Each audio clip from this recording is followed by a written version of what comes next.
오늘 우리에게 주신 하나님의 말씀은 신약성경 요한계시록 1장 말씀입니다. 신약성경 399면 요한계시록 1장 1절로부터 8절까지 말씀을 함께 나누시겠습니다. 예수 그리스도의 계시라 이는 하나님이 그에게 주사 반드시 속히 일어날 일들을 그 종들에게 보이시려고 그의 천사를 그 종 요한에게 보내어 알게 하신 것이라. 요한은 하나님의 말씀과 예수 그리스도의 증거 곧 자기가 본 것을 다 증언하였느니라. 이 예언의 말씀을 읽는 자와 듣는 자와 그 가운데 기록한 것을 지키는 자는 복이 있나니 때가 가까움이라. 요한은 아시아에 있는 7교회에 편지하노니 이제도 계시고 전에도 계셨고 장차 오실 이와 그의 보좌 앞에 있는 7영과 또 충성된 증인으로 죽은 자들 가운데서 먼저 나시고 땅의 임금들의 머리가 되신 예수 그리스도로 말미암아 은혜와 평강이 너희에게 있기를 원하노라.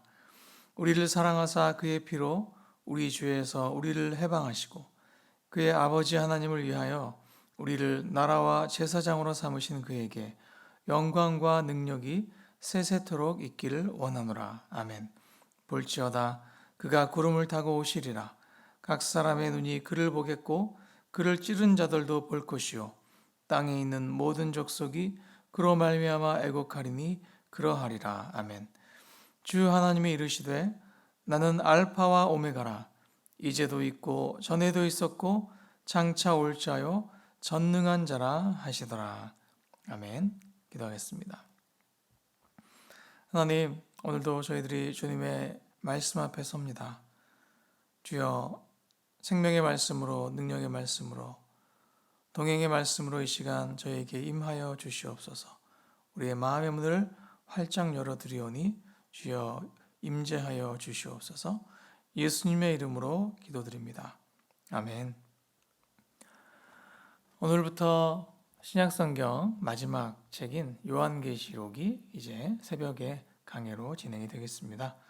오늘은 요한계시록 1장 말씀을 중심으로 그리스도의 계시라고 하는 제목으로 하나님 말씀의 은혜를 함께 나누겠습니다. 요한계시록 1장은 요한계시록 전체의 서론이라고 볼 수가 있는데요. 그렇다면 요한계시록은 어떤 책인지 먼저 개략적으로 한번 살펴보겠습니다. 요한계시록은 그 저자가 사도 요한으로 이렇게 전해지고 있죠. 사도 요한은 누군가 하면 주님의 제자들 가운데, 특별히 주님의 사도들 가운데 가장 오랫동안 생존했던 제자 사도였습니다. 우리가 잘 알듯이 예수님께서 이제 그의 제자들과 사도들을 세우시고 또 복음을 전하라고 이렇게 너희는 온 땅에 두루다니며 또 모든 족속으로 제자를 삼으라 이렇게 중요한 사명을 주셨는데요. 그 중에 특별히 요한에게는 굉장히 특별한 사명을 주셨는데요. 예수님이 십자가에 달려 계실 때 가상 7원 중에 이제 한 내용입니다. 여자여 보소서 아들이니다. 보라 내 어머니라. 이것이 이제 예수님이 십자가에 죽으실 때 33세 정도 되시는 연령이셨기 때문에 이제 예수님 죽으신 이후에 어머니 마리아가 홀로 여생을 보내야 하는데 이제 그의 봉양자로서 사도 요한을 이렇게 세워주시죠. 그래서 여자여 보소서 아들입니다. 즉 요한이 이제 어머니를 마리아를 어머니처럼 모셔야 한다는 것을 사명을 주셨습니다. 그래서 사도 요한은 그 이후에 이제 삶을 보면 다른 사도들과 좀 다르죠. 예수님의 다른 사도들은 거의 다 순교하셨습니다. 일찍 젊은 나이에 다 순교를 하셨는데 사도 요한은 굉장히 오랫동안 이제 생존하게 되죠. 왜냐하면 마리아를 또 공양해야 하는 그런 사명을 갖고 있었기 때문이고 특별히 또 재미있는 부분은 요한복음 마지막 장 21장에 보면 베드로가 예수님께로부터 새로운 또 어떤 사명을 받죠. 그래서 젊었을 때는 네가 가고 싶은 데로 다니지만 나이 들어서는 이제 다른 사람이 너를 띄우고 그래서 복음의 메인바가 되어서 이제 하나님의 하라고 하신 일을 하게 될 것이다라고 이렇게 이제 베드로에게 말씀을 주실 때 베드로가 그러면 요한은 어떻습니까? 이 베드로와 요한은 약간 이제 어떤 영적 라이벌 관계였는데요. 요한이 스스로 나는 주님의 사랑하시는 제자다 이렇게 불렀고 베드로는 또 12 제자 중에 수제자였잖아요. 그래서 묘한 이제 이런 라이벌 관계가 있는데, 그래서 예수님께 저는 이제 그렇게 될 것을 알겠는데 그러면 저 친구 요한은 어떻게 살겠습니까? 라고 물었을 때 예수님께서 그렇게 말씀하시죠. 21장 22절 보면 요한복음, 내가 올 때까지 그를 생존하게 한다 할지라도 내게 무슨 관계가 있느냐. 즉 내가 다시 올 때까지 요한이 살아있는다 할지라도 너와는 무관하다. 그러니까 서로 비교하지 말고 각자에게 주신 사명을 감당하라. 이렇게 알려주셨는데 이제 그것이 와전이 돼서 예수님 오실 때까지 요한이 죽지 않을 것이다. 그렇게 전해지고, 반대로 그것은 요한이 살아있을 때 예수님이 오실 것이다. 또 이렇게도 전해졌죠. 근데 그것은 이제 사실이 아니고 실제로 무관하다라는 말씀을 하신 것인데, 재밌게도 이 사도 요한이 실제로 예수님 오시는 것을 본 사람이기, 유일하게 본 사람이 됐죠. 왜? 요한계시록을 통해서. 예수님께서 환상을 통해 장래에 주님이 재림하실 것을 사도 요한에게 있는 그대로 보여주셔서 주님의 재림을 목격한 유일한 제자가 되었습니다. 자, 이 요한계시록을 기록할 때 사도 요한의 나이가 80에서 90세 사이로 추측이 됩니다. 굉장히 많은 나이죠.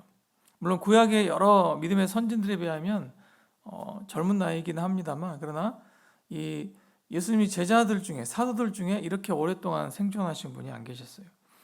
사도 요한은 끝까지 홀로 남은 유일한 사도가 되어서 이제 교회가 쭉 서가는 모습을 보고, 그래서 그 교회에 있어서 산 증인으로서 유일하게 살아남아 있는 사도로서 이제 계속해서 순회하며 설교하고 교회를 돌보는 일을 하셨고, 그래서 그 교회가 이제 든든하게 세워짐에 있어서 사도 요한의 역할이 굉장히 컸죠.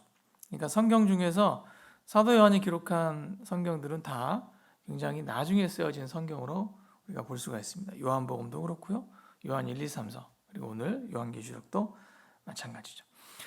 자, 이 요한계시록이 쓰여지던 시대적 상황은 어떤 상황이냐? 이때가 이제 AD 90년도 정도, AD 90년에서 몇 년 이렇게 사이로 보여지는데, 그때가 이 로마 시대였고, 로마의 황제 도미티안 혹은 도미티아누스로 불리는 이 황제의 치세에 요한계시록이 쓰여진 것으로 보입니다. 자, 이때는 어떤 시절이냐면요, 교회가 굉장히 박해를 받고 있던 시대였어요. 기독교회는 네로 황제 시절부터 박해를 받기 시작하죠. 네로 황제 시절에 이제 사도 바울이 참수로 순교하십니다. 다른 이유가 있는 것이 아니라 기독교인이라고 하는 한 이유 때문에 사람이 죽는, 사형을 당하는 시대죠. 그래서 네로 황제부터 시작된 박해가 거의 한 30년 정도 지속되고 있는 상황이었어요. 그때 당하던 박해의 수준이 정말 처참하죠. 화형을 당하는 것은 예사였고, 심지어 큰 경기장에서 이제 묶어놓고 맹수들을 풀어놓아서 맹수들의 밥이 돼서, 살아있는 사람이 맹수들의 밥이 되어서 죽는 그런 박해를 당하고, 또 네로 황제는 이 그리스도인들을요 나무에 매달아 놓고 그 그리스도인들의 기름을 끼얹은 다음에 불을 당겨서 밤새 밤을 밝히는 횃불로, 사람을 횃불로 썼던 그런 처참한 박해를 당하던 시대였습니다. 자, 그런 상황 속에서 당시 요한도 어떤 상황이었냐면, 요한 역시 우리가 구절에 보면 예수의 환난과 나라와 참음에 동참하고 있음을 말하고 있습니다. 그 역시 그런 교회의 박해에 함께 동참되어서 어려운 고난을 당하고 있는 시절이죠. 9절 후반부에 보면 그 내용이 나오죠. 하나님의 말씀과 예수를 증언하였으므로 말미암아 밤모라 하는 섬에 유비되어 있던 상황이었습니다. 우리나라도 이제 조선시대 때 이렇게 귀향을 보냈는데요. 사도 요한도 역시 로마 시대 때 밤모라고 하는 이제 광산, 채석장이 있던 조그만 섬이었는데, 그 섬에 이제 유배되어서 고난을 당하고 있었습니다. 자, 이런 상황 속에서 이제 요한계시록이 쓰여지는데, 요한계시록의 이제 서론이기 때문에 나누면은 계시록에 기록하신 목적은 무엇인가? 목적은 고난 중에 있는 교회와 또 성도들에게 주신 책입니다. 그들을 위로하고 격려하고 또 다시 이렇게 세우기 위해서 힘을 내라고 주신 책이 요한계시록이죠. 그래서 이 요한계시록은 시대와 장소를 초월해서 고난 중에 있는 모든 이들에게 주신 하나님의 말씀이에요. 자, 고난이라고 하는 것이 참 여러 가지가 있습니다만 결국 구원받은 이후에 이 땅을 살아가는 모든 그리스도인들의 삶은 그 자체가 고난이에요. 왜? 우리가 이제 구원받은 이후에 우리는 천국의 시민권을 가지고 이제 하나님 나라의 백성이 되고 하나님의 자녀가 되어서 언제라도 하나님의 나라에 들어갈 수 있는 또 하나님의 사랑을 받는 자로 우리가 이제 변화되었는데, 그런데 그 순간 우리가 천국에 가지 않잖아요. 천국의 시민권은 가지고 있지만 우리는 이 세상에 어떻게 보면 붙잡혀 있는 삶을 사는 것이죠. 이것은 뭐랑 비슷하냐 하면 이 요한계시록에 등장하는 사탄의 세력, 이 세상의 세력을 상징하는 단어가 바벨론이죠. 바벨론. 그래서 나중에 바벨론이 심판을 받았을 때 무너졌다 무너졌다 큰 성 바벨론이요, 세상의 모든 권세가 무너졌음을 이제 선포하시는데, 이 바벨론은 어디서 왔냐면요, 구약 시대의 바벨론 왕국에서 왔죠. 즉 지금 그리스도인의 삶은 바벨론 왕국의 삶이에요. 그때 어떻게 살았어요? 이 이스라엘 땅에 살던 이스라엘 민족이 나라가 망하면서 바벨론으로 강제로 이주를 당했죠. 이주를 당해서 이방 민족 사이에서 자신의 권리를 잃어버리고 노예와 같은 그런 삶을 살았습니다. 그것이 바벨론 시대의 삶이죠. 즉 우리가 살아가는 삶의 시대가 그렇다는 것이에요. 우리가 하나님의 백성이고 우리가 가야 할, 우리가 살아가야 할 나라가 있지만 지금 우리는 끌려와서 억지로 세상 가운데 바벨론 속에서 살아가고 있는 것이죠. 그러니까 우리가 이 땅에 살아가는 삶의 모든 순간순간이 다 고난인 거죠. 단잠을 깨우고 지금 이렇게 새벽에 주님 앞에 나와서 기도할 수밖에 없는 이 상황들이 우리가 고난의 속에 있음을 보여주고 있는 것입니다. 즉 이 땅을 살아가는 모든 그리스도인은 인생 걸음 자체가, 구원받은 이후에 살아가는 세상의 삶 자체가 고난일 수밖에 없어요. 우리는 날마다 세상 사람들처럼 나가서 똑같이 일을 해야 하고 똑같이 또 힘겨운 하루의 삶을 걸어가고 달려가야 하기 때문에 고난 속에 있는 우리에게 주님께서 요한계시록을 주신 것입니다. 자, 그런데 이 요한계시록의 진짜 저자가 누군가 보면요, 놀랍게도 그 진짜 저자는 요한이 아니라 바로 우리 주님 예수 그리스도께서 진짜 저자임을 알 수가 있습니다. 자, 요한계시록 1장 1절을 보면 이렇게 시작하시죠. 예수 그리스도의 계시라. 예수 그리스도의 계시라. 또 2절에서도 요한은 하나님의 말씀과 예수 그리스도의 증거, 곧 자기가 본 것을 증언한다. 요한이 본 것은 예수 그리스도의 증거예요. 또 예수 그리스도의 계시입니다. 또 11절에 보면 내가 보는 것을 두루마리에 써서 이것을 당시 7교회에 가서 전해라, 7교회에 보내라 라고 말씀하셔요. 즉 고난당하는 교회를 향해서 예수님이 친히 하신 말씀이 바로 요한 계시록입니다. 참 놀랍죠. 고난이 어떤 것인가? 왜 하나님 우리를 고난 속에 두시는가? 고난은요, 우리를 더 성숙하게 하고 성장해서 온전하게 하기를 원하셔서 주시는 하나님의 또한 은혜 중에 하나예요. 고난당한 것이 내게 유익이 되었다, 내게 은혜가 되었다라고 시편 기자가 이야기하는 것처럼 고난은 우리를 성숙하게 하시는 하나님의 또 다른 축복의 이름이죠. 어린아이가 엄마로부터 아기가 젖을 먹습니다. 그런데 어느 순간 이제 아이가 크면 이유식을 먹어야 되기 때문에 어떻게 해요? 젖을 떼죠. 근데 젖을 떼는 것은 아이들에게 있어서는 죽음과 같은 고난이에요. 그동안 내가 엄마 젖을 먹으면서 이렇게 하루하루 무럭무럭 자라왔어. 그것이 나의 유일한 식량이고 양식이었는데 어느 순간 그것이 딱 끊어지는 거죠. 그래서 그게 너무 힘들잖아요. 젖 떼는 것이 참 쉽지가 않습니다. 저희도 어린아이들, 저희 아이 둘을 젖뗄 때 참 쉽지 않게 뗐던 것을 기억합니다. 그런데 그 고난의 시간이 꼭 필요하죠. 그 젖떼는 그 어려움이 필요하죠. 왜 그렇습니까? 그 다음부터 이제 젖이 아니라 이유식을 먹기 시작하고 그리고 이제 일반 음식을 먹기 시작하기 때문이에요. 젖을 떼야지 그 이후에 건강한 음식들, 다양한 음식들, 세상 모든 맛있는 음식들을 다 먹을 수가 있죠. 또한 아이들이 이제 걸음마를 시작하는데 아이가 걸음마를 정상적으로 이렇게 걸어 다니기 위해서 필요한 것이 넘어지는 일이에요. 얼마나 넘어져야 되느냐? 약 3,000번 넘어져야 한다고 해요. 3,000번 넘어지는 고난을 겪어야지 드디어 두 발로 걸어갈 수 있도록 근육이 자리를 잡고 또 균형 감각이 생기는 거예요. 그러면 그때부터 이제 걸어 다닐 수 있고 내가 가고 싶은 곳 아무 데나 갈 수 있고 걸어야지 그 다음에 뛸 수 있는 거죠. 넘어지는 고난을 피한다고 한다면 걸을 수 없고 뛸 수 없는 거예요. 그래서 인생에 고난이 있습니다. 하나님께서 우리를 더 아름답게 그리스도를 닮은 모습으로 성장시키시려고 우리를 이 세상의 삶이라고 하는 고난 가운데 두십니다. 그런데 그 고난 속에 우리를 홀로 있지 않게 하시고 오늘 요한계시로 그리스도의 계시로 우리에게 찾아오셔서 고난 가운데 있는 우리에게 힘을 주시는 것이죠. 자, 그래서 계시록은 예수님의 100% 계시예요. 다른 성경은 사도들이 이렇게 예수님의 생애를 기억하면서 또 해석하기도 하고 본인이 이해한 대로 깨달은 대로 이렇게 설명해서 적어놓은 책들인 것에 반해서 요한계시록은 해석이 아니라 그냥 100% 계시예요. 그러니까 어떻습니까? 이해되지 않는 내용이 있죠.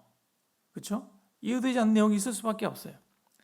그런 비유를 설명합니다만 오늘날도 이제 뭐 아프리카나 또 남아메리카 이런 아주 밀림 속에 사는 원주민들, 아직 문명을 접하지 못한 그런 원주민들, 그런 사람들은 문명의 기술이나 물건 같은 것들을 잘 모르죠, 뭔지. 예를 들어 이런 거요. 자, 남아메리카 원주민이 하늘을 봤더니 비행기가 날아갔어요, 비행기가. 그러면 그 원주민들은 비행기를 어떻게 이해하겠어요? 엄청 큰 새가 날아간다, 이렇게 생각하겠죠. 그리고 그 모습을 설명할 것입니다. 꼬리에서 불이 나오고 연기가 나왔다. 그리고 수많은 눈들이 달려있더라. 새 주변으로. 그죠? 왜? 창문이 달려있잖아요. 그걸 눈으로 볼 수 있는 거죠. 그래서 눈이 정말 수백 개가 있는 커다란 새가 연기와 불을 내뿜으면서 날아갔다. 그러면 우리가 생각할 때 야, 어떻게 그게 비행기냐라고 하지만 그들이 본 것은 정확하게 묘사한 거예요. 근데 그것이 무엇인지 이해는 못하죠. 그럼 우리가 그 글을 본다 그러면 대체 이게 뭘 얘기한 건지 헷갈릴 수 있는 거죠. 마찬가지로 그리스도의 계시가 그대로 주어졌기 때문에 그것을 해석하지 않고 이해된 대로 쓰지 않고 말씀하신 그대로 적었습니다. 그렇다 보니까 사도 요한도 이해되지 않는 내용이 거기 있는 거죠. 그래서 우리가 오늘날 읽어도 이해될 수 없는, 이해하기 힘든 내용들이 요한계시록에는 있어요. 그것이 당연한 것이요. 왜? 글자 그대로 계시가 그대로 주어졌기 때문이에요. 설명하지 않고. 그래서 우리가 요한계시록을 읽을 때 주의해야 할 것은 모든 구절을 다 이해하려고 하면 우리가 시험 들 수 있습니다. 또 넘어질 수 있어요. 때로는 어떤 영역들은 이것은 우리가 이해할 수 없는 영역, 우리가 해석할 수 없는 영역으로 하나님께 맡겨드리고 가는 것이고, 그래서 계시라고 하는 것 자체의 뜻이 열어서 보여주시는 거거든요.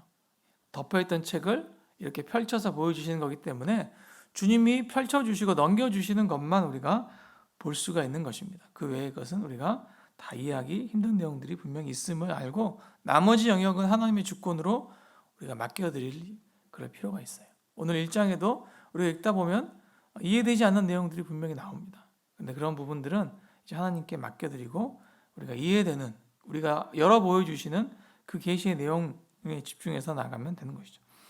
자, 이 계시록은 고난 중에 있는 교회와 성도들, 즉 우리를 돕기 위해서, 우리에게 힘이 되기 위해서 우리와 다시 일어나서 함께 가자라고 격려하시려고 주신 하나님의 말씀, 예수 그리스도의 계시인데요.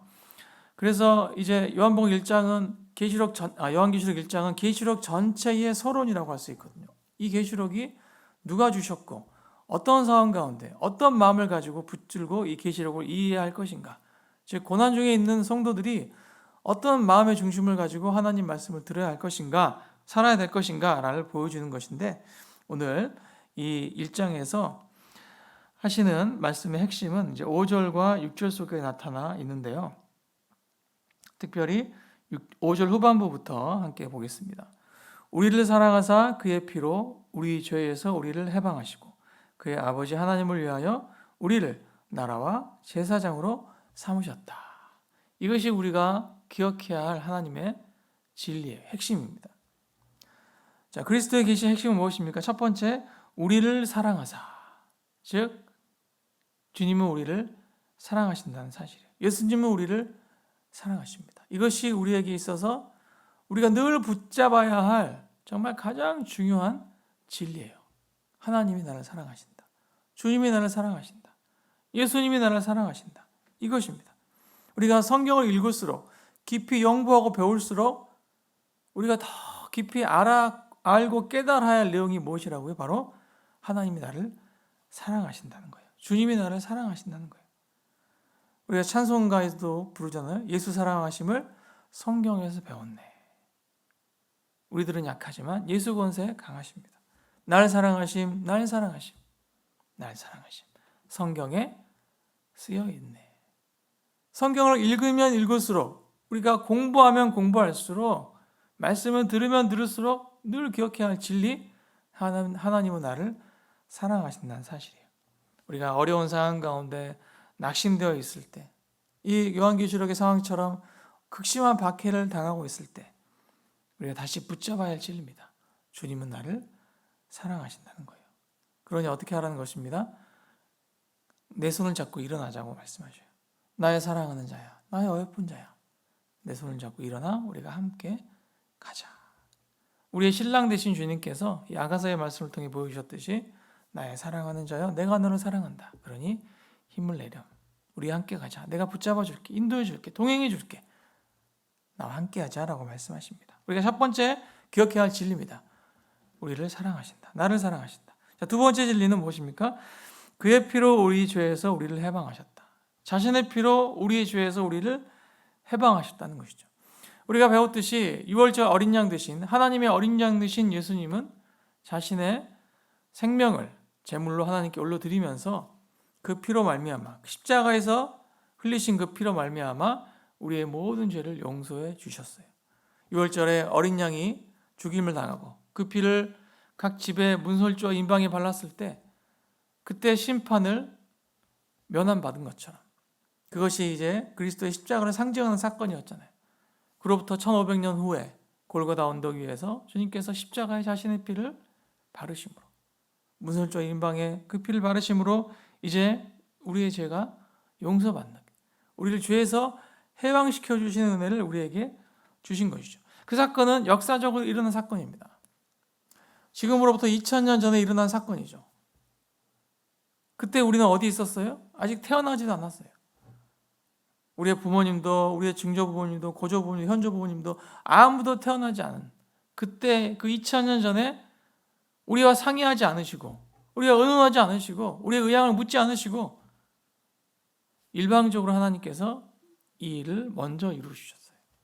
우리가 아직 죄인 되었을 때에 그리스도께서 우리를 위하여 죽으심으로 하나님께서 우리를 향하신 자기의 사랑을 확증하셨다. 로마서 5장 8절에서 말씀하셔요. 우리가 아직 죄인 되었을 때, 우리에게 아무런 선택권이 없을 때 일방적인 하나님의 사랑으로 이를 먼저 구원해 주신 것이죠. 이 십자가의 사건은, 그 십자가로 말미암은 구원의 은혜는 내가 아무것도 할 수 없을 때 이미 일어난 일이라는 것을 우리가 기억할 필요가 있어요. 그래서 그 이후로 이제 우리의 삶의 현장에서 우리가 어떤 실수를 저지르고 잘못한다 할지라도 그 십자가 사건에 아무런 영향도 줄 수가 없는 것이죠. 왜? 내가 태어나기 전에 일어난 일이잖아요. 이미 완성해 버리신 일이에요. 우리는 그저 믿음으로 그것을 받는 것입니다. 그래서 그것이 은혜라고 하셔요. 내가 율법적으로 뭔가를 해야 하고 대가를 지불해야 하고, 그죠? 뭔가 내가 선한 행동을 막 해야지 하나님의 은혜를 받는 것이 아니죠. 내가 죄인 되었을 때, 아직 태어나기도 전에 이미 이루신 그 십자가의 그 놀라운 역사가 우리에게 그저 주어졌고 그것을 믿음으로 받으면 그것이 은혜가 되는 것입니다. 그래서 오늘도 어떻습니까? 먼저는 그리스도께서, 주님께서 나를 사랑하심을 내가 기억하고 그 사랑이 내게 은혜로 주어졌음을 또한 내가 붙잡는 거예요. 그저 값없이 주어진, 믿음으로 주어진 은혜인 것을 내가 알고 그 은혜를 다시 받는 것이고 그 은혜를 누리라고 하시는 것입니다. 그리고 마지막 세 번째 핵심 진리는 그의 아버지 하나님을 위하여 6절 초반부죠. 우리를 나라와 제사장으로 삼으셨다라고 말씀하셔요. 즉 이제는 우리에게 하나님의 자녀가 되는 역사. 앞서서 그리스도를 말미암아 이제 우리가 하나님의 자녀가 되었잖아요. 우리 신분이 바뀌었죠. 유월절 사건으로 우리가 새로운 신분을 갖게 되었죠. 하나님의 자녀가 되는 역사. 그것이 선십이라고 우리가 배웠습니다. 하나님의 자녀의 권세를 우리가 갖고 있는 것이죠. 세상이 우리를 어떻게 할 수 없고 죽음이 우리를 어떻게 할 수 없는 하나님의 자녀의 강한 권세를 갖게 되었죠. 그 선십을 주신 하나님이 우리를 이제 어떠한 일을 하며 살라고 직임을 주시고 사명을 주시는데 그것이 바로 킹십이죠. 그 내용이 무엇이었어요? 우리를 나라와 제사장으로 삼으셨다라고 말씀하셔요. 나라와 제사장으로 삼으셨다. 우리를 이제 하나님의 특별한 사명을 가진 존재로 세워주신 것이에요. 너가 이제 이 땅에 살아갈 때에 나의 자녀의 신분을 가지고 이제 하나님 맡기신 그 일을 감당하며 해라. 나라가 되게 하시고 제사장이 되게 하셔요. 우리가 살아가는 그 삶의 현장이 하나님의 나라가 되는 것입니다. 내가 그 나라의 통치권을 가진 왕 같은 제사장으로 서 있는 것이죠. 하나님께서 우리에게 왕의 통치권을 주셔요. 왕의 권세를 주셨어요. 그것이 킹십이잖아요. 다스려라. 하나님의 말씀으로 통치해라 말씀하셔요. 우리에게 그 나라를 맡기십니다. 그래서 우리가 그곳에서 하나님의 대행자로 서게 되는 것이죠. 우리가 왕으로 통치함에 있어서 그것은 어떤 군림하고 지배하는 왕이 아니라 어떤 왕입니까? 낮은 자리에서 섬기는 왕이에요. 주님께서 말씀하시죠. 내가 온 것은 섬김을 받으려 함이 아니라 도리어 섬기려 왔다 말씀하셔요. 그래서 그 주님을 뒤를 따라가는 제자는 우리 역시 주님과 같이 우리의 왕된 권세를 가지고 뭘 하는 거예요? 섬기는 겁니다. 가장 높은 자는 가장 낮은 자가 된다. 가장 낮게 섬기는 자가 가장 높은 자다. 그리스도의 왕되심이 우리의 섬김을 위해 오신 것처럼 우리 역시 이제 왕 같은 제사장의 권세를 가지고 우리를 세우신 그곳에서 섬기는 삶으로 왕 같은 제사장의 삶을 살아가야 하는 것이죠. 이것을 기억하라고 하셔요. 나를 사랑하시는 하나님, 오늘도 나의 사랑 나의 어여쁜 자야 일어나 함께 가자 하십니다. 그리고 우리에게 값없이 그 은혜를 주셨기 때문에 우리의 공로나 우리의 삶에 대해서 그것에 좌우되는 것이 아니라 우리에게 그저 값없이 주시는 그 은혜를 오늘도 먼저 풍성히 받고 그 은혜를 누리며 나누며 살아가라 하셔요. 그리고 우리의 삶의 현장에서 왕 같은 제사장으로 살게 하신다고 말씀하셔요. 그러면서 끝으로 주님께서 말씀하십니다. 내가 다시 올 것이다. 1장에 여러 절에서 주님은 계속해서 내가 다시 온다. 장차 오실리. 이전에도 계셨고 지금도 계시며 앞으로 오실리. 계속 말씀하시죠. 내가 다시 오신다. 요한계시록 마지막 22장에서도 아멘 주 예수여 오시옵소서. 다시 오시옵소서. 주님의 재림을 기다리며 고대하며 그 재림에 합당한 삶을 살아가는 우리가 되라고 하셔요. 하나님의 나팔소리가 울려 퍼질 때 우리가 그 나팔소리에 맞춰서 공중으로 올라가 예수님을 영접하게 될 것인데 그 재림의 날을 오늘 하루도 준비하면서 살아가라. 그날이 언제 올지 모르지만 그러나 그날은 반드시 옵니다. 사도 요한을 통해 그것을 보게 하신 것입니다. 그래서 그 요한의 증거를 가지고 오늘 우리가 그리스도의 재림을 확신하면서 이 땅을 살아가는 나날 동안 세상의 가치나 세상의 기준이 아니라 우리가 배웠듯이 하나님 나라의 사상, 가치, 기준, 철학, 원칙, 원리를 가지고 오늘 하루를 나를 통해 하나님이 통치하시게 하는 그런 삶으로 살아가라고 하시는 것입니다. 고난 가운데 있는 우리에게 찾아오셔서 주님의 계시를 우리에게 허락하시고 그 계시를 강하게 붙잡을 때 오늘 하루 우리의 모든 삶의 자리에 함께 하셔서 능히 승리케 하시는 그런 주님의 놀라운 은혜와 은총을 또 축복을 또 받으시고 누리시는 우리 모든 성도님 한 분 한 분 되시기를 주님의 이름으로 간절히 부탁을 드립니다. 기도하겠습니다. 하나님 감사합니다. 그리스도인으로서 구원받은 이후에 이 땅을 살아가는 삶의 순간이 고난일 수밖에 없습니다. 저 하나님 계신 아름다운 천국의 시민권을 가지고 있지만 우리는 바벨론에 사로잡혀 와 있는 이스라엘 민족처럼 세상의 발을 딛고 이 세상의 여러 일들을 경험하며 살아갈 수 없습니다.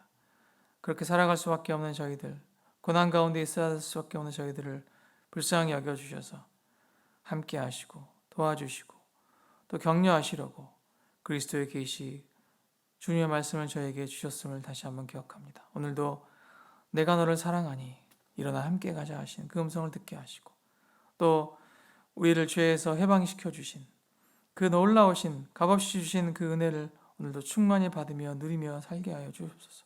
또한 삶의 모든 현장 속에서 나를 나라와 제사장으로 세우셔서 하나님 아버지의 영광을 나타내는 놀라운 은혜의 통로, 축복의 통로로 사용하실 것을 믿음으로 확신하면서 오늘 하루의 모든 삶의 자리에 왕같은 제사장의 삶을 결단하며 살아내는, 그래서 하나님 반드시 승리하게 하시고 그리스도의 재림을 고대하는 삶으로 영광 돌리게 하시는 오늘 복된 한날이 되게 하여 주시옵소서. 예수님의 이름으로 기도드립니다. 아멘.